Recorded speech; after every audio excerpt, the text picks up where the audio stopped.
So yeah, let's take a look at what the Supreme Court did, and then we'll also on the latest decisions that came out today.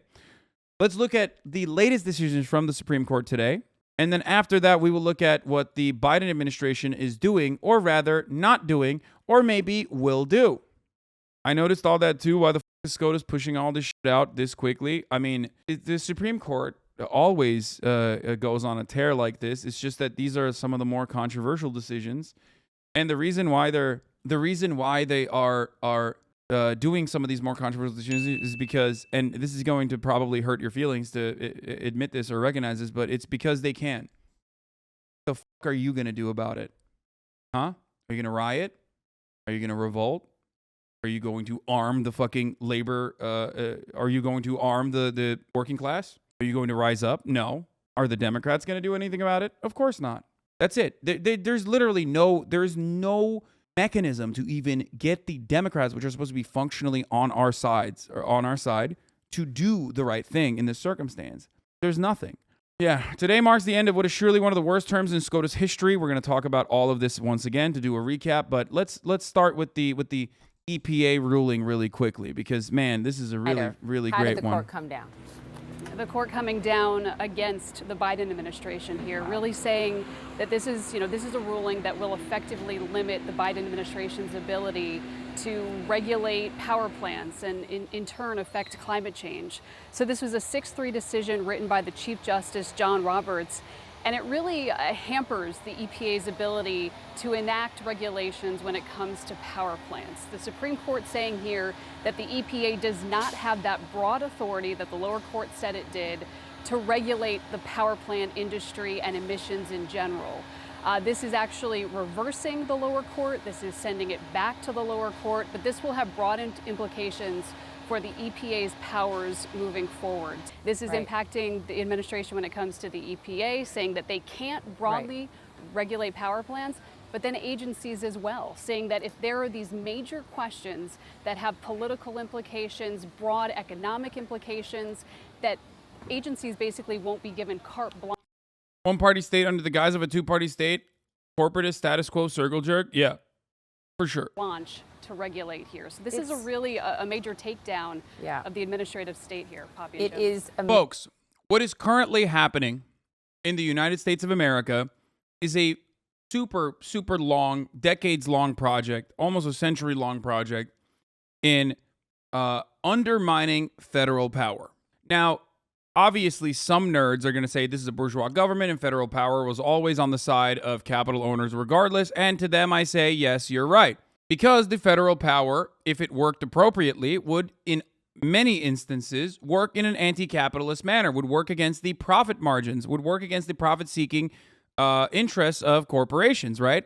What the Republican Party figured out as a successful way to genuinely just do whatever the fuck they want was to implement the age-old strategy that the conservatives in the South had implemented before, which is relegate all the brutality back to the states, the state legislatures. However, the federal government had some tools in its tool belt against said actions. The EPA being one of them, for example. The EPA and other federal agencies are supposed to undermine corporate power at times when corporations will literally not do the right thing. And they're not expected to do the right thing because they are capitalist corporations, of course. These are lifeless institutions that only operate in at the behest of their profit margins and their shareholders. So what the Supreme Court is doing in circumstances is playing its role in undermining federal agencies and undermining federal power, no matter how meaningless it ultimately is. Because the EPA regulation is already fucking way less than what it's supposed to be. The EPA regulation has routinely been eviscerated by prior governments. EPA is also, in many circumstances, and I know that there's some of you in here that actually work in the FDA, work in the EPA, you're brilliant young minds, and you have good hearts, and you have a good attitude, and you truly are probably doing a lot of great things wherever you can. But ultimately, you probably recognize that your bosses are already coming from those very same industries. The DuPont Chemical Teflon debacle is like one of the greatest examples of this. Like a lot of the chemical agents that they use that are incredibly toxic for consumption weren't regulated by the EPA because they were the ones who fucking decided whether it was toxic or not. They were working alongside. They were in a collaborative effort with the EPA to figure out what kind of PFAS were actually, were truly toxic. You know what I mean? How are you going to let these fucking companies dictate what chemicals are actually the most damaging? They're, of course, going to stop. They're, of course, going to not reveal the truth. I grew up in Michigan in the town. Dow Chemical were pumping chemicals into the rivers upstream of Saginaw. Yeah. Major takedown of the administrative state, Jessica, because it goes way beyond the EPA. A quick follow-up for you, and if you need to read more to fully understand it, I completely get that. Did this court overturn Chevron deference? Do we know? We're still looking at the opinion here, okay. And it's very specific as to implicating the major questions doctrine, saying that EPA doesn't have this authority, but as to how it plays with Chevron deference, which is giving agencies deference when it's not specifically written into a There is no beef with XQC, by the way, so stop trying to fucking make beef happen. Like I don't care that he uses my TTS. I don't give a shit. Or he uses my voice in his TTS, and I don't care that he does what he does. Statute. I personally would not have I don't have a disagreement with him on all the other shit. I don't give a fuck if he has the most subs and has and runs a fuckload of ads or whatever. It's still a lesser ad density than TV. And not only that, the only thing I have an issue with, like I said, is the crypto gambling thing. That's it. The other stuff is just normal. There's just entertainers. They make money. This is how they make money. We have to look more into that, Poppy. I'll let you do that, Jess. Come back to us when you have more. Jeffrey Toobin, we were just talking about the major questions doctrine. This court, this term, has used that doctrine to say no vaccine mandate. OSHA, you can't do that. No CDC, you can't have an eviction moratorium. And no EPA, you cannot regulate this issue in this way that's in your wheelhouse. That's right. And that's a huge deal. It's a huge deal. Streamers cover for each other, just another gang. Dude, you're so fucking stupid if you come here of all fucking broadcasts to say that when I regularly criticize other streamers. I think the only thing that you're used to is just like pathetic fucking loser contrarians who make their content exclusively off of drama farming. So that's your expectation of like consistency and morality is when someone like burns bridges or whatever. But this case could be worse for the administrative agencies. I'm just reading it carefully. The Chief Justice Roberts' opinion does not mention the Chevron case. Jeffrey Toobin cranked this fucking tube, okay, on a Zoom call. Yes. This man right here is famous for being fucking fired for whipping his cock out on a Zoom call during the pandemic and playing with it, okay? Because he did not know that his camera was on. Yeah, he was lubing and tubing. Yeah. Yeah, that's what he was doing. At all. Justice Kagan's dissent mentions it several times. So they do not explicitly overrule the Chevron doctrine. Narrow. So it is a sort of a classic Chief Justice Roberts opinion. Move slowly, incrementally. Exactly. And but it clearly the direction he's going is quite clear, which is towards limiting the power of administrative agencies. But he does not go as far as some conservatives wanted in overruling the Chevron case altogether. But no one should be confused. This decision is a defeat for the Biden administration. It's a defeat for the regulatory agencies. It's a defeat for the cause of limiting climate change, but it is not quite as bad a defeat as it might have been. How you read as fast as you do, I'll never know, Jeffrey Toobin, but it's really notable that the court even took up this case. Since he's reading fast because he's got one hand on the book and another on his cock, okay? That's how he's reading fast, dude. Jeffrey Toobin. That doesn't even make sense. How would jerking off make you read faster? I don't give a fuck, you know? Neither of these, the Trump administration rule nor the Obama administration rule for the EPA, was actually even in effect. Let's go to Renee Marsh. This is her beat. She covers this day in and day out. So Renee, talk to people about the actual implications of this, given, as I said, the same day oral argument happened in this case. The UN came out with this climate report and said any further delay in addressing climate change will miss a brief and rapidly closing window of opportunity to secure a livable, sustainable future for all. And really, you know, as we listen to this opinion and what it means for the EPA, I mean, I think just regular folks who are watching at home, how this impacts us, this ruling will impact many people's lives because this is happening in the context of climate change here, now. We have seen the flooding, we have seen the heat waves, we have seen the 22-year mega drought out west, we have seen the longer, more intense wildfire season. And this is just the beginning as it relates to climate change. And we also know it is not debatable that high concentrations of greenhouse gases contribute to the warming of the planet. And what this ruling does is it takes away the most effective tool for the EPA to curb those greenhouse gases, and that is emissions from these power plants. Power plants are the second largest source of these greenhouse gases. And so I said this yesterday, I'm going to say it again. It is curbing the EPA's ability to regulate power plants and the emissions that come from these power plants is like saying you can cut the grass, but we're taking away your lawnmower. So get out your scissors, EPA, because that is the situation. So they're just like, they're at, basically they're saying this is not a way that you can regulate carbon pollution. I guess you could technically find other ways of regulating carbon pollution, but we know what the world looked like before the EPA. Filthy. Los Angeles before the EPA.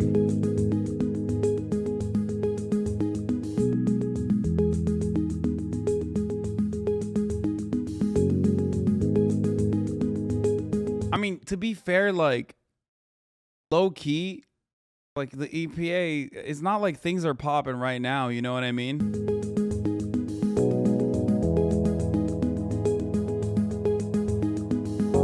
Okay, so for the record, see, here it is. This is a good take. They're saying Congress has to write laws and you can't just delegate powers to agencies, right? It's nice that the Supreme Court said the EPA can only regulate carbon pollution in this way if Congress legislates it.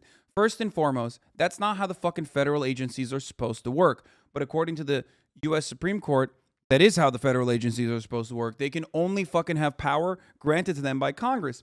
Well, that is basically the only way to fucking destroy the power of federal agencies. Because as we all fucking know, Congress is not going to do shit. The entire Republican project hinges on sidestepping Congress, as I have said once again.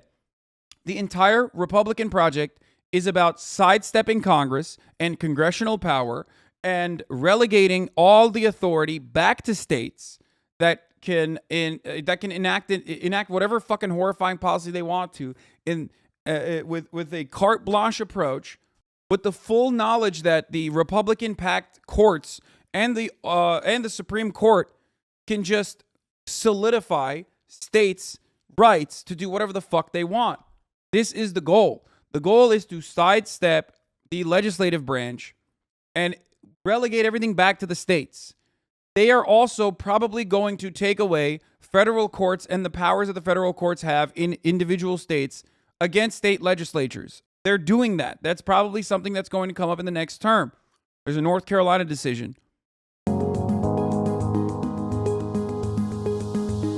Which, by the way, yeah, Nixon side the EPA creation shows you how bad it was. Like the Clean Air Act.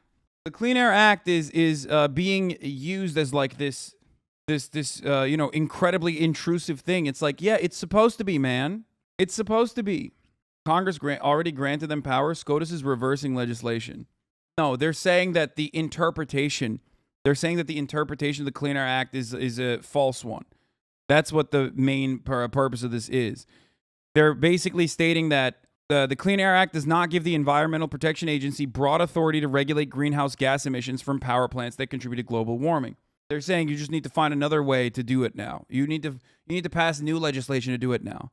The decision said environmental advocates and dissenting liberal justice was a major step in the wrong direction, a gut punch, one prominent meteorologist said, at a time of increasing environmental damage attributable to climate change amid dire warnings about the future. The court's ruling could complicate the administration's plans to combat climate change. Its detailed proposal to regulate power plant emissions is expected by the end of the year. Though the decision was specific to the EPA, it was in line with the conservative majority's skepticism of the power of regulatory agencies, and it sent a message on possible future effects beyond climate change and air pollution.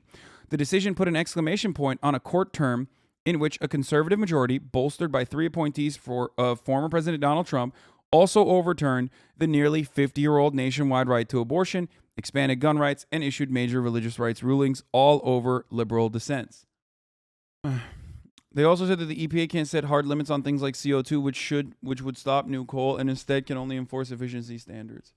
The only good decision that came out of today, the latest string of Supreme Court decisions, was that they admitted that they could reverse the Trump policy on the first. I always get the fucking legislation name wrong. God damn it. The one Remain in Mexico policy. They can actually, the federal government can reverse the prior administration's Remain in Mexico policy. Here. But to recap the last 48 hours, Biden won't yet support gutting the filibuster to codify Roe, is skeptical about about using federal land in red states for abortion services, has ruled out court reform, and is reportedly set to nominate anti-abortion GOP lawyer for a federal judgeship. The reason why I'm mentioning this is because I need you to understand that, like, Joe Brandon is not doing enough. He is not meeting what is necessary. But before we get to Biden's inaction, first, safe harbor, exactly, that's what I'm talking about. They gave that authority back to the, they said that the Brandon admin could actually can actually reverse that, which will they? I don't know. We'll see. EPA just also changed PFAS limits to basically zero. This case could basically say nah to the EPA and make them keep PFAS limits as is until Congress passes the PFAS Very Specific Limit Act or whatever. This Supreme Court case basically says all regulations have to go through Congress, aka lobbyists, every time who write bills making dollars just to do things that EPA scientists used to decide. Yeah. Now, the filibuster reform thing he has gone back on. But it doesn't matter because Kristen Sinema and Joe Manchin immediately said they would not, if I'm not mistaken, they said that they would not be in favor of changing the filibuster, which, of course, is perhaps a really solid approach. If you would like to, I don't know, find a stress point, and if you're, let's say, angry, and you want to direct that righteous anger towards people that are standing in the way of progress, this is why I always tell you, go after Democrats instead. Yell at Democrats. Yell at the National Democratic Party leadership for not whipping their caucuses effectively, and yell at the individuals that stand in the way of progress. Let's finish the EPA limitations, though. Has had this posture that they will find ways to continue to curb greenhouse gases, but I have to say this is, it makes it just very difficult for them to do this job of curbing these gases in such a dramatic way that scientists have been sounding the alarm that we need to do, and not like over the next 25 years, like right now. And so this makes it more difficult. And Poppy, the one other thing that I want to mention is just the idea of giving this authority to Congress. I mean, we have seen what that looks like, and we have seen what that means. Just look at the Biden administration's climate legislation. It has been stalled within Congress. So this idea of giving Congress the authority, to me, is the equivalent of not doing anything. Because you certainly have seen that there's not enough political will there to get that sort of drastic and dramatic regulation over the line. That is such a good point, Renee Marsh. Stand by for us. Thank you very much. We're just pulling up the next opinion coming down from the court. But before we get to our Jessica Schneider with that ruling on Biden versus Texas, the immigration question, Jeffrey Toobin, I think Renee just raised such an important point. Okay? Because Congress isn't acting on these big issues, major questions, the court's word is the final word. I mean, Congress does have the ability to codify an abortion right, for example. Congress does have the ability to explicitly... No, it doesn't. There is no ability. Congress will never be able to get anything passed. Shut the fuck up. Stop lying. You are a news broadcaster. Your job is to educate the public. What the fuck is wrong with you? This decision is exclusively about... This decision hinges on Congress's inability to pass legislation. That's the whole fucking point. That's why they can get away with it.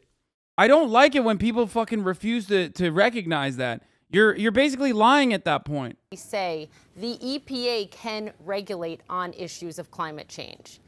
It just hasn't acted.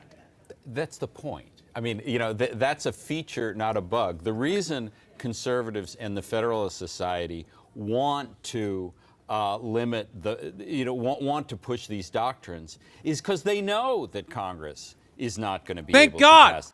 Whip it out, Toobin. Whip it out, dude. Whip it out and put it on the fucking table, Jeffrey. Thank God. These laws. So when the court says it's up to Congress to address climate change, they know. What they are really saying is we don't want climate change addressed because we know that Congress is not going to address it. So, I mean, that's what's really going on here. And that's the real significance of these opinions in this moment, and especially when it comes to the climate, because the climate is an international crisis, and when the court says the only agency, with regards to Jeffrey Toobin, you do not have to hand it to him. He will take it out himself. Oh, he for sure will. That has the expertise and ability to address climate change can't do it. It means that it will not be done.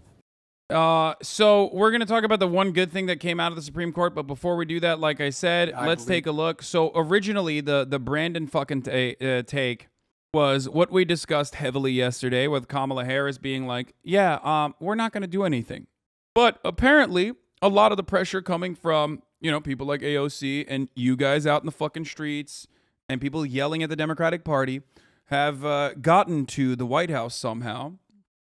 And they are saying things along the lines of, yeah, maybe we should actually deal with Roe v. Wade. Now, will they actually do it? Probably not.